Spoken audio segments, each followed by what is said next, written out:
কাকে? নবীকে ভালোবাসলে কাকে বাসতে হবে? নবীকে, আমার রহমতের নবীকে ভালোবাসলে আল্লাহ তাআলা আপনাদের আমাদের সমস্ত জীবনের খাতা গুনাহগুলোকে মাফ করে দিবে। জোরে বলুন সুবহানাল্লাহ।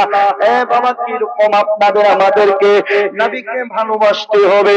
যেরকম ভালোবেসেছিলেন হযরত আবু বকর সিদ্দিক, যেরকম ভালোবেসেছিলেন হযরত উমর ফারুক, যেরকম ভালোবেসেছিলেন হযরত উসমান গনি রাদিয়াল্লাহু তাআলা আনহু, যেরকম আমার নবীকে ভালোবেসেছিলেন হযরত আলী মুর্তজা রাদিয়াল্লাহু তাআলা আনহু, যেরকম ভালোবেসেছিলেন হযরত বিলাল হাবশী রাদিয়াল্লাহু তাআলা আনহু, ঠিক তেমনি ভাবে আপনাদের আমাদেরকেও নবীকে ভালোবাসতে হবে।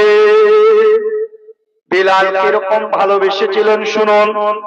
যখন আমার রহমতের নবী শুরুতে ইসলাম প্রচার করছিলেন, তখন হযরত বিলাল রাদিয়াল্লাহু তাআলা আনহু আমার রহমতের নবীর হাতে হাত দিয়া ইসলাম গ্রহণ করে নিলেন।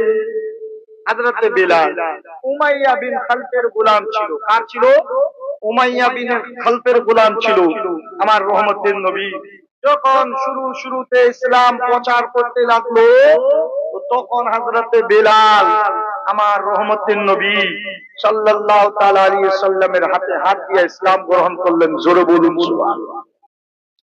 আমার বিশ্বের নবী রহমাতুল লিল আলামিন নবী মুহাম্মদুর রাসূলুল্লাহ সাল্লাল্লাহু তাআলা আলাইহি ওয়াসাল্লামের হাতে হাত দিয়ে ইসলাম গ্রহণ করলেন। যেমন ইসলাম গ্রহণ করতে নাই বাবা, কিছু লোক ছুটিয়া দৌড়াইয়া উমাইয়ার কাছে গেল, যাবার পরে ডাক দিয়া উমাইয়াকে বলে, ও গো উমাইয়া, তুমি কি তোমার গোলাম হযরত বিলালের খোঁজ নিয়েছো? উমাইয়া ডাক দিয়ে বলে, কি হয়েছে? আমার গোলাম বিলাল কি অ্যাক্সিডেন্ট করেছে? বলে না, আমার গোলাম বিলাল কি কাউকে হত্যা করেছে? বলছেন না। তাহলে আমার গোলাম বিলালের কি হয়েছে? তখন লোকেরা বলছেন, ওগো উমাইয়া, আপনার গোলাম বিলাল আপনার শত্রু নবী মুহাম্মদুর রাসূলুল্লাহর হাতে হাত দিয়া ইসলাম গ্রহণ করে নিয়েছে। যেমন এই কথা শুনতে নাই উমাইয়া যেন রাগে নিত্য হয়ে গেলেন। ভাই, উমাইয়া রাগে নিত্য হবার পর বেলালকে ডাকলেন, বেলাল কোথায় আছো? আমার সম্মুখে আসো। হযরত বেলাল রাদিয়াল্লাহু তাআলা আনহু আপনার বেরাদার সম্মুখে আসলেন।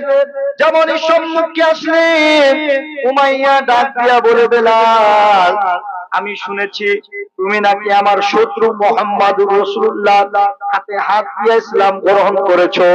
হযরত বিলাল ডাক দিয়ে বলেন, হ্যাঁ, আমি মুহাম্মদুর রাসূলুল্লাহ হাতে হাত দিয়ে ইসলাম গ্রহণ করেছি। উমাইয়া ডাক দিয়ে বলে, বিলাল, আমার সম্মুখে তোমাকে কি কথা বলতে একটু ভয় করে না? হযরত বিলাল তখন বলেছিলেন, ও উমাইয়া, কান খুলে শুনে রেখো, गुलामे मोहम्मद जान देने से नहीं डरते, जान रह जाए या चले जाए कुछ परवाह नहीं करते। गुलामे मोहम्मद जान देने से नहीं डरते, जान रह जाए या चले जाए कुछ परवाह नहीं करते। যেমন এই কথা বিলালের মুখ থেকে শুনতে নাই, উমাইয়া কি করলেন ভাই, রাগে নৃত্য হওয়ার পর ঘরের ভিতরে গেলেন। যাওয়ার পরে ঘর থেকে একখানা চাবুক বের করলেন। চাবুক বের করার পরে হযরত বিলালের শরীরে আঘাত করতে লাগলেন। চাবুক দিয়ে আঘাত করছেন। হযরত বিলাল রাদিয়াল্লাহু তাআলা আনহুর শরীর থেকে রক্ত প্রবাহিত হতে লেগেছে। বিলালের শরীর থেকে টপ টপ করে রক্ত প্রবাহিত হতেছে। বিলাল রাদিয়াল্লাহু তাআলা আনহুর শরীর থেকে আপনার টপ টপ করে যেন রক্ত আপনার বইছে। আপনার বিলালের শরীর থেকে রক্ত আপনার প্রবাহিত হতেছে। এ বাবা, হযরত বিলাল রাদিয়াল্লাহু তাআলা আনহুর আনহর দুই চোখ দিয়ে শুধু ঝরঝর করে পানি পড়তেছে। উমাইয়া বেলালের শরীরে আঘাত করতেছে আর বলতেছে, বেলাল মুহাম্মাদের কলমাটাকে ছেড়ে দাও, মুহাম্মাদুর রাসূলুল্লাহর আল্লাহকে ভুলে যাও, আমাদের দেবতাকে তুমি তোমার স্রষ্টা হিসাবে মেনে নাও। হযরতে বেলাল বলেছিলেন, ও উমাইয়া কানটা খুলে শুনে রেখো, আমি মুহাম্মাদের কলমা ছাড়বো না। নবী মুহাম্মদুর রাসূলুল্লাহ সাল্লাল্লাহু তাআলা আলাইহি ওয়াসাল্লামের আমি কলমা ছাড়বো না, প্রয়োজনে আমি জীবন দিয়ে দিব, তবে মুহাম্মদুর রাসূলুল্লাহর কলমা ছাড়বো না। এবং মুহাম্মাদের আল্লাহ, যাকে আমি এক আল্লাহ মেনেছি, সেই মুহাম্মদুর রাসূলুল্লাহর আল্লাহ কেউ আমি ভুলবো না। আমি নবীর কলমা ছাড়বো না। যেমন এই কথা বলতে নাই বাবা, আবার যেন রাগে রাগান্বিত হলেন। আবার হযরতে বেলাল রাদিয়াল্লাহু তাআলা আনহুর শরীরে আপনার আবার আঘাত করতেছেন, বেলালের শরীরে আঘাত করছেন। হযরতে বেলাল রাদিয়াল্লাহু তাআলা আনহুর শরীর রক্ত প্রবাহিত হতেছে। এমনি সময় যখন মারতে মারতে উমাইয়া যেন ক্লান্ত হয়ে গেলেন, যখন আপনার ডাক দিয়া বলে লোকদেরকে, ও লোকেরা শুনো, বেলালকে তোমরা একটা খুঁটির সঙ্গে বেঁধে রেখো, এর বিচার আমি আবার আগামীকাল সকালে এসে করব। এই কথা বলার পর উমাইয়া যেন ঘরে গেলেন। আপনার বিরাদার সকাল হলো, আবার হযরতে বেলাল রাদিয়াল্লাহু তাআলা আনহুর নিকটে এসেছেন। আসার পরে উমাইয়া বলছেন, বেলাল শুনো গো, মুহাম্মদুর রাসূলুল্লাহর কলমাটাকে ছেড়ে দাও। বেলাল বলছেন, শুনো,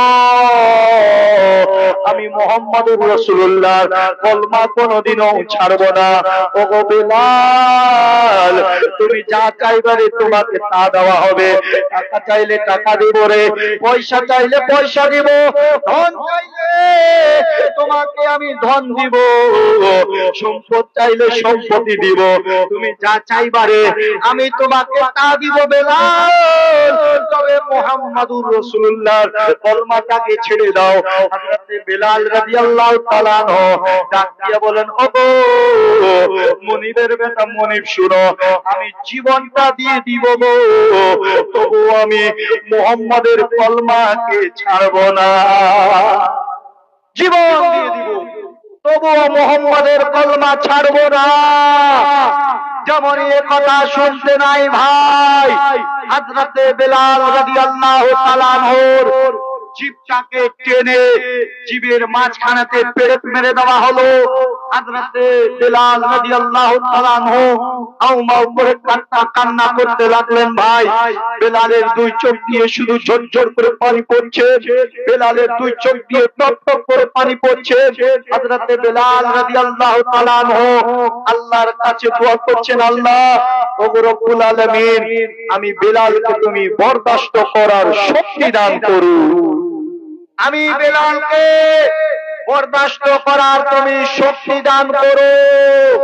বাবাজি ভাই, হযরতে বেলাল রাদিয়াল্লাহু তাআলা আনহুকে আঘাত দেওয়া হচ্ছে, বেলাল রাদিয়াল্লাহু তাআলা আনহুকে আপনার আঘাত দেওয়া হচ্ছে, জিভের মাঝখানেতে পেরেক মেরে দেওয়া হচ্ছে। বেলাল আর কথা বলতে পারছেন না। এমনি সময় আবার বেলালকে বলছেন, বেলাল মুহাম্মাদের কলমাকে ছেড়ে দাও, মুহাম্মদুর রাসূলুল্লাহর কলমাকে ছেড়ে দাও। বেলাল বলেছিলেন, শুনো, জান দিয়ে দিব, তবে নবীর কলমা ছাড়বো না, রহমতের নবীর কলমা ছাড়বো না। জীবন দিয়ে দিব, তবে বিশ্বের নবী রহমাতুল লিল আলামিন নবী মুহাম্মদুর রাসূলুল্লাহর কলমা ছাড়বো না। যেমন এই কথা শুনতে নাই, আপনার কি করলেন উমাইয়া রাগে রাগান্বিত হয়ে ঘরের ভিতরে গিয়ে ফুটান্ত পানি এনে হযরতে বেলালের শরীরে নিক্ষেপ করে দেওয়া হলো। হযরতে বেলাল রাদিয়াল্লাহু তাআলা আনহু সেই সময় কতটা কষ্ট পেয়েছিলেন ভাই, সেই আপনার কতটা আমাকে কষ্ট পেয়েছিলেন, আমার কাছে আর বলার ভাষা নাই। হযরতে বেলাল রাদিয়াল্লাহু তাআলা আনহুর চোখ দিয়ে শুধু ঝর ঝর ঝর ঝর করে টপ টপ করে পানি পড়ছে। আবার উমাইয়া বলছে, বেলাল, মুহাম্মাদের কলমা, মুহাম্মাদুর রাসূলুল্লাহর কলমাকে ছেড়ে দাও, তুমি যা চাইবা তা দিব, টাকা চাইলে টাকা দিব, ধন চাইলে ধন দিব, সম্পদ চাইলে সম্পত্তি দিব, তুমি যা চাইবে বেলাল আমি তোমাকে তা দিব। বেলাল ডাক দিয়ে বলেছিলেন, শুনো, সেই সম্পত্তির উপরে আমি থুথু নিক্ষেপ করি, কারণ আমি রহমতের নবীর হয়ে গেছি, আমি রহমতের নবীর হয়ে গেছি। এই কথা বলে যেমনই বেলাল বলতে নাই, হযরতে বেলালকে কি করলেন ভাই, উমাইয়া যেন বেলালকে মরুভূমির বালুতে নিয়ে গেলেন। নিয়ে যাওয়ার পরে শুয়ে দেওয়ার পরে বেলালের উপরে একটা পাথর চাপিয়ে দেওয়া হয়েছে। আহারে, হযরতে বেলাল রাদিয়াল্লাহু তাআলা আনহু কান্না করতে লেগেছেন। বেলালের দুই চোখ দিয়ে ঝরঝর করে পানি পড়তেছে। এমনি সময় সেই রাস্তা দিয়ে আবু বকর সিদ্দিক যাইতেছিলেন। আবু বকর সিদ্দিক বেলালের এই অবস্থা দেখে বরদাস্ত না করতে পেরে আবু বকর সিদ্দিক ডাক দিয়ে বলছেন, ওগো উমাইয়া, তুমি কি তোমার গোলাম হযরতে বেলালকে বিক্রি করবা? উমাইয়া বলছেন, হ্যাঁ আমি বিক্রি করব। কত নেবা? বলছেন 200 দিরহাম। 200 দিরহাম দিয়ে হযরতে বেলালকে খরিদ করে আজাদ করে দিলেন। বলুন আবু বকর সিদ্দিক 200 আপনার দিরহাম দিয়ে আপনার বেলালকে খরিদ করে আজাদ করে দিলেন। হযরতে বেলাল রাদিয়াল্লাহু তাআলা আনহুকে নিয়ে আবু বকর সিদ্দিক কি করলেন, সকালবেলা আমার রহমতের নবী রাসূলুল্লাহ সাল্লাল্লাহু তাআলা আলাইহি ওয়াসাল্লামের দরবারে গেলেন। যাওয়ার পরে আমার রহমতের নবীর দরবারে গেলেন। আমার রহমতের নবী যেমন বেলালকে দেখেছেন, আহারে, মায়ার নবী বেলালকে দেখে সিংহাসন ছেড়ে দাঁড়িয়ে গেলেন। হযরতে বেলাল রাদিয়াল্লাহু তাআলা আনহুকে বুকখানে জড়িয়ে ধরলেন। জড়িয়ে ধরার পর আমার রহমতের নবী ডাক দিয়ে বলছেন, বেলাল রে, তুমি আমাকে খুশি করে নিয়েছো, তুমি আমাকে আপন করে নিয়েছো, আল্লাহ তোমার প্রতি রাজি হয়ে গেছে। বলুন সুবহানাল্লাহ। আমি নবীও রাজি হয়ে গেছি, আল্লাহ তোমার প্রতি রাজি হয়ে গেছে। বাবা, যেরকম বেলাল ভালোবেসেছিলেন